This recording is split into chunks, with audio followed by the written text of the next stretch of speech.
অনেক দিন থেকে ইলিশ মাছ খাইনি, তাই আপনাদের সাথে শেয়ার করি আমার দুঃখের কথা। তো ইলিশ মাছ একটা নিয়ে আসছিল আপনার ভাইয়া, তো কিছু টাকা জমা করে অবশ্যই ইলিশ মাছটা কিনা হয়েছে, তো ফ্রিজ থেকে বের করলাম। আসসালামু আলাইকুম এভরিওয়ান, সবাই কেমন আছেন? আশা করি ভালো আছেন। দুঃখের কাহিনী সবাই শোনায়, কিন্তু আমি শোনাই না, তা আজকে আপনাদের সাথে দুঃখের কাহিনী শেয়ার করবো। মাছটা আমি ভিজাতে দিলাম, যেহেতু আমি ফ্রিজে রাখছিলাম। এর মাঝে আমি এই যে পেঁয়াজ মরিচগুলো ছিলে কেটে নিচ্ছি আস্তে আস্তে, কেননা আজকে সর্ষে বাটা দিয়ে ইলিশ খাবো। অনেক দিন থেকে মন চাইছে, কিন্তু টাকার জন্য হয় নাই। সারাক্ষণ তো ডাক্তারের ওষুধই খাবো না মাছ খাবো, ইলিশ মাছ খাবো।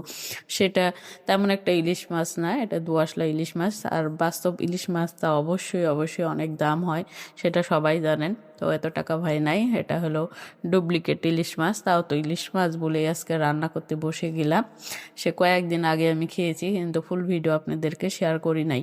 তো এখানে আমি পেঁয়াজ মরিচ কেটে নিয়ে এবার কাঁচা বাটবো, তার জন্য এই যে পাটা সাথে যুদ্ধ হতে লেগে গেলাম। তো এখানে মরিচ পিষে নিয়েছে, যে সরিষা বাটছি, যেহেতু ইচ্ছা করছে সরিষা বাটা দিয়ে আমি ইলিশ খাবো, তো বেটে নিয়েছে। আর মাছটা ভিজেছে, এখন আমি মাছটা এবার সুন্দর করে কেটে নেব।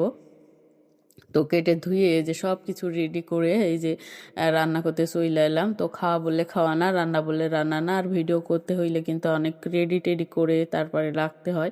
তো আমাদের পেছনের কাহিনী আপনারা জানেন না, ভিডিও করতে অনেক কষ্ট হয়, কিন্তু ভিডিও থেকে কিছুই পাচ্ছি না। আপনারা সবাই পাশে থাকবেন। এই যে আমি সব রেডি করে আলু একটু দিব, যেহেতু বাচ্চারা খুব একটাই মাছ খায় না। তো ইচ্ছা হয়েছে ইলিশ মাছ, তো এর মধ্যে একটু আলু দেবো। আবার কেউ বলবেন যে আলু দিচ্ছেন কেন, ওরা বাচ্চারা খায় না, তাদের তো তরকারিটা খাওয়ানো লাগবে, এই জন্য আমি একটু আলু ভেজে দিয়ে দিলাম, যে আলুগুলো ওরা খাইতে পারবে। তো এখানে যে সব কিছু মশলা দিয়ে কষিয়ে একটু আলুটা ভেজে দিয়েছিলাম, যে একটু টেস্টি টেস্টি লাগবে। তার মধ্যে এই যে ইলিশ মাছ আমি ছেড়ে দিলাম। এটা কিন্তু আসল ইলিশ মাছ না, নকল ইলিশ মাছ। তো আসল ইলিশ মাছ সেই অনেক দিন বাবা যখন বেঁচে ছিল তখন খেয়েছিলাম, সেই ছোটোবেলার স্মৃতি সারা জীবন মনে থাকবে। তো কিছু টাকা জমা করে আপনার ভাই দিয়েছিলাম, এখানে অল্প, মানে সেটা ইলিশও না কিছু না, আবার এরকম ধরনের। তো এই খেলাম, আলহামদুলিল্লাহ। সবাই দোয়া করবেন, আমার ভিডিওগুলো দেখে অবশ্যই অবশ্যই পাশে থাকবেন আর সাথে থাকবেন।